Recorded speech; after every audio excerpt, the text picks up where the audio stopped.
All right. So, as you guys heard, I'm with a company called TCC. We are the largest operator of Verizon's locations in the country. Um, People ask me, is it a franchise? It's not quite. Verizon just tends to find it simpler if other people run their locations.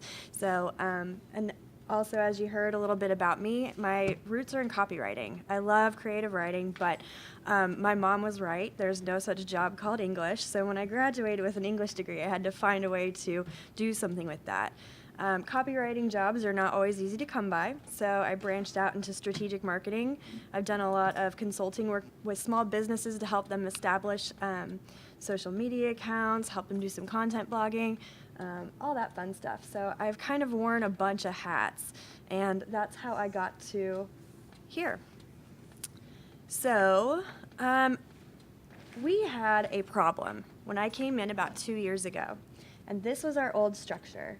We had a chief marketing officer, we had a VP, and then we had all these people who could do all these things, and they all reported to the VP. So apart from the fact that we had an organizational problem, we had an even bigger problem in that there was nobody who was making calls. We had a bunch of subject matter experts. We had people who were experts in general about a bunch of things, but we were all sort of running around like chickens with our head cut off.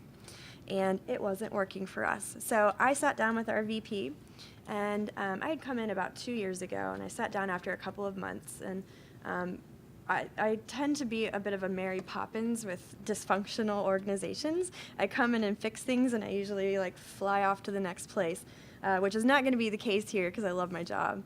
But we sat down and we looked at our structure, and we looked at what amount of money we were spending with our agency, which I'll get into. We spent about $500,000 just in creative work. Sometimes there was some strategy, but because of all of our confusion, we had a slow turnaround time, which was wasting a bunch of money. If any of you guys are familiar with retail marketing, the sales team likes to come up with an idea for how to sell a product, and they want it to go out yesterday. So our turnaround time with the agency, with all these people who were experts, we were looking at 2 weeks' time. That was a lot of lost revenue. And part of why none of us could actually do our jobs is because we were too busy managing this agency. And in addition to that, because we had so many cooks in the kitchen, we had an incredible identity crisis. When you have a bunch of graphic designers or you have email marketers and everyone's just kind of working in their own whirlwind, and you've got an agency that's just here to chug out work for you, who are you? And that was the biggest problem I identified when I came in. I said, I don't even know who we are. I don't know what we do. I don't know what we stand for, what's important to us. We were just letting this agency dictate it for us without any real oversight. And because of all this, we seemed massively incompetent. And I don't think anybody feels good about being incompetent. And all I could think was it's only a matter of time before the upper levels see we're not doing a whole lot other than managing this other agency, and it's not even going very well. So in addition to that, our other problem was that, like I said, we were paying $500,000 to pay other people to do things that we could do. Nobody in our department had time to manage their own workload because they were too busy managing this other agency. And that's what happens when you experience a ton of growth. Your initial instinct is to have it shopped out elsewhere, and we certainly did. But as time went on, it just got crazier. We also, which is a huge problem for those of you who are into the data side of marketing, we had very limited insight into how our campaigns were actually performing. For when we had our agency working for us, they for the most part just threw things together and sent it out. Well, we would get the information back, and we were getting such limited information that it could have very well been that my cat wrote this up and is just trying to impress me with numbers that it found. So we sat down once again and identified what our real problems were, and we decided to make a big change. So what we did, and all of this is going to seem really simple and like I'm speaking to you like you're dumb. You're not. The point of the matter is it is all very simple. Step one for us was spring cleaning. We identified what we needed. We needed to be faster. we needed to be more efficient. We needed to know what we were sending out and what was coming back in. And we weren't doing that. We needed to clean our plates off so we could take on the real meal here. The next step there was to identify what we had already. We had content marketers. We had email marketing geniuses. We had graphic designers. We had a creative director. Why were we shopping everything out when we had those resources right there?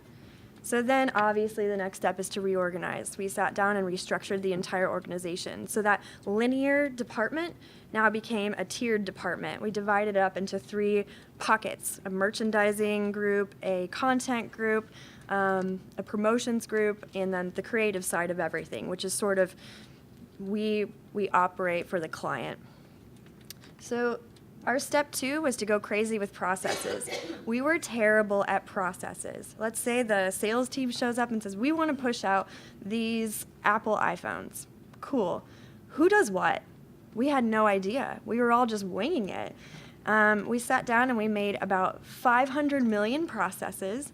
It was really excessive, but we had to do that. We had to go crazy with that to find out what did work and what didn't work. And so through those processes, we identified, okay, we can't do this anymore. This is bottlenecking us. This is slowing us down.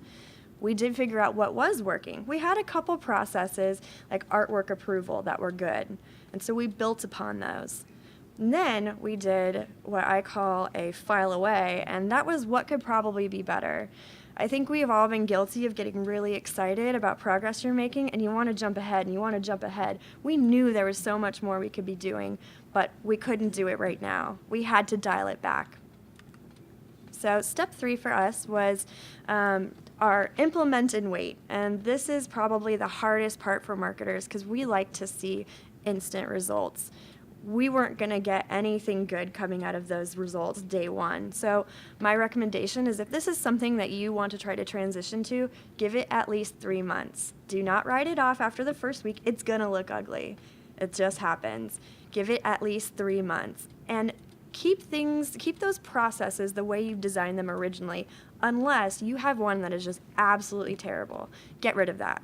But keep those processes, give them 3 months. Try to figure out if they don't seem like they're working great, why is that? Because you need to become an expert at understanding what isn't working and why. You can be an expert at why it's not working. You can be an expert at understanding what isn't working. But if you don't combine those two, the success of anything is going to be nominal at best. So step 4 is the measure part. This is where marketers usually get excited. In our case, our productivity increased about 200%. I had designers who could maybe chug out an ad in 2 days. They're now chugging out 10 ads one day, and 10 ads that we can select from and be strategic about what we're putting in front of our customers. We had the ability to do that because we took that middleman out, which was our agency, who wasn't very effective, and we weren't being very effective with them. How much money have we saved? At the very least, $500,000, but it's difficult to quantify, because the amount of time and, well, the work we get out of the time that we have our employees there, that is incredible. We've been able to branch out to help nonprofits. So emotionally, we've saved that money. We've earned that. And then how much better are you at staying ahead of the curve? Because we were relying on our agency to make decisions for us, we had no idea what we were doing. So when those first reports came back, here's how your campaign performed, we had no idea what we were looking at. We just said, okay, sounds good. Let's do another one. It wasn't working for us. But because we started paying more and more and more attention to everything that we kicked out, we were able to understand this is what the future is going to be, instead of just relying on someone else to tell us.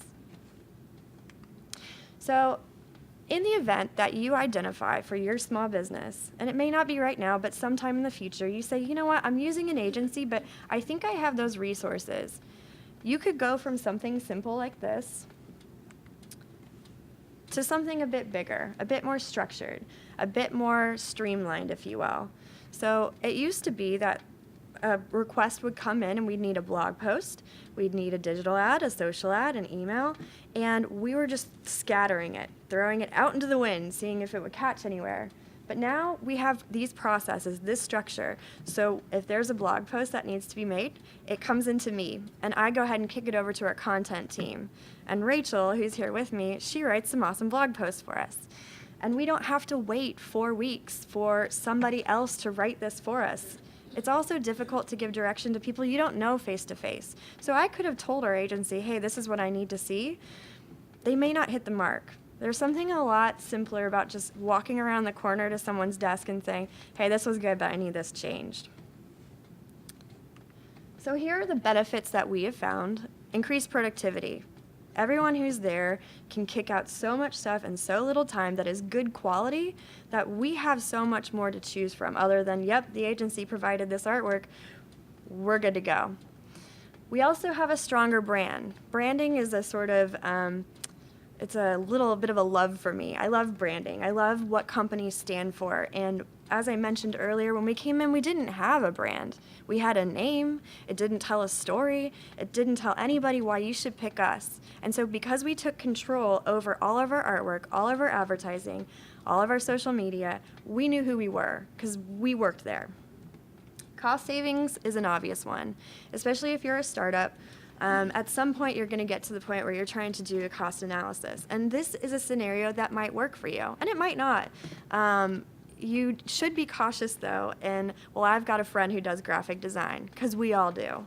We all have Microsoft Paint, so we could probably all design our ads. Be judicious about making this type of decision, because if you were to transition to Kevin, who just so happens to tinker around on social media, you could actually wind up losing a bunch of money. So make sure that you are investing in the right people you know and trust.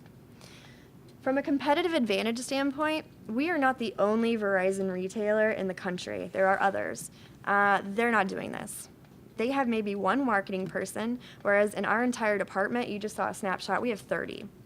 And because we've taken control of our brand, we are light years ahead of them in sales. In fact, we just found out last week that we're up 20% since we've started in-house agency, 20% in sales year over year, which is incredible. Was that our goal? No, we were just like, if we could bump up a little bit, great. But 20%, we all sort of stared at it dumbfounded, like, well, what do we do? That's great. Keep doing what you're doing, I guess, is the answer there.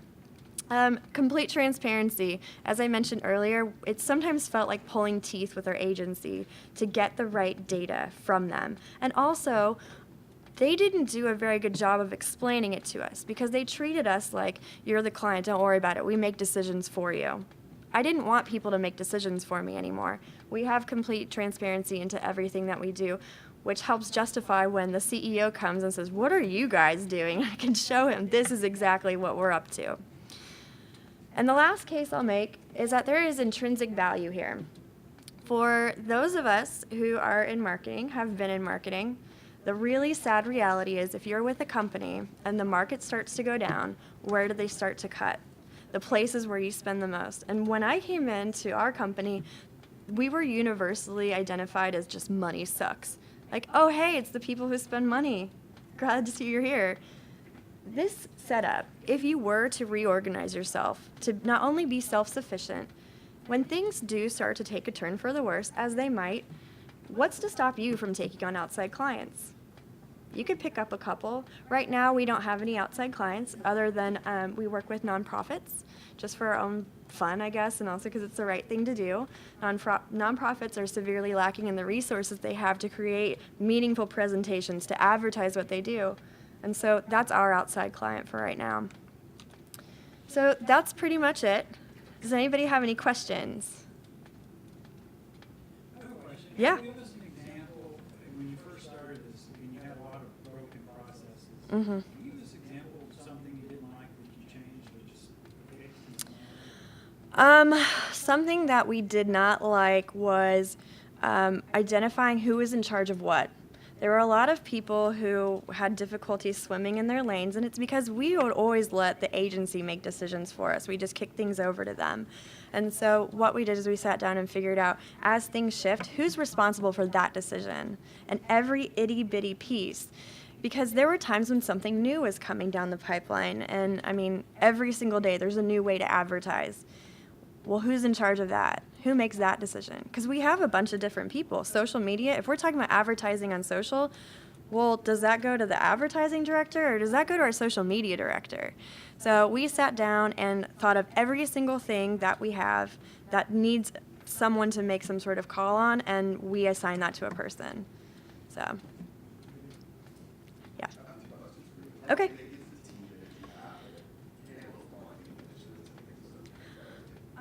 I work directly with our promotions director, and as far as the content and creative services team goes, we're at about 10 people right now, with plans to expand very shortly. Because even though we added these people around the beginning of the year, you think like, cool, I can free up some time for some other people, and the exact opposite happened because you realize everything you can do. The entire department's 30 people. Yeah.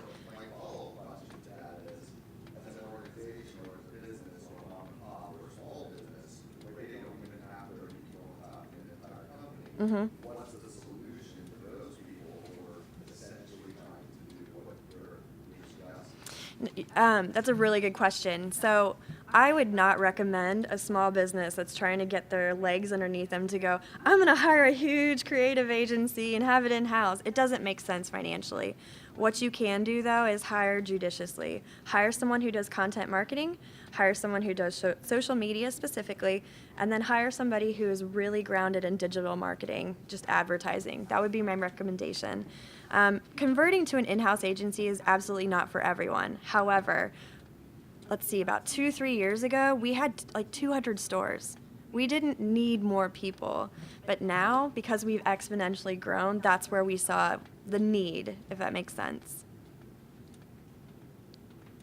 Yeah. One of the things I've experimented with is there's always these internal resources that I don't use. Like I worked with a client a couple years ago. It was a new box. He brought a box over. It was a really cool box. One time in the world. And the lady himself was wanting to help with social media. Turns out she could do that. Mm-hmm. But they needed some branding help. And it turned out that the marketing director, the guy who was the marketing director, was really well known in this community in the world. So he would like go out and drive around to schools in various places where the stay-at-home moms would Mm-hmm. and he would show these boxes. And it was rare time for like Valentine's Day or whatever the occasion was. And because they didn't know and have familiarity with them, they would buy them. It's put them in the vernacular, right? There's always these internal resources for mom and pop that can be repurposed. Yes. Especially if you get the resource. You may never, you kind of not, you don't need as much as you think. And that's where I'm not taking out of mind, but you get it what you do.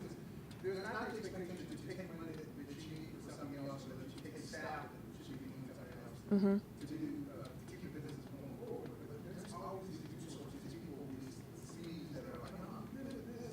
I could develop an hour a day or 15 minutes a day. Sure. Yeah, if you have those resources, kind of going back to the whole small business, I don't have $1 billion to hire a bunch of people. If you identify somebody who, and I would say if they have the interest is one, because they will take it more seriously, but if they also have even the most basic knowledge, your best investment is in them.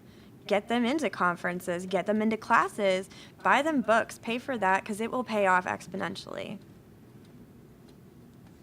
Any other questions? All right. Thank you guys for your time.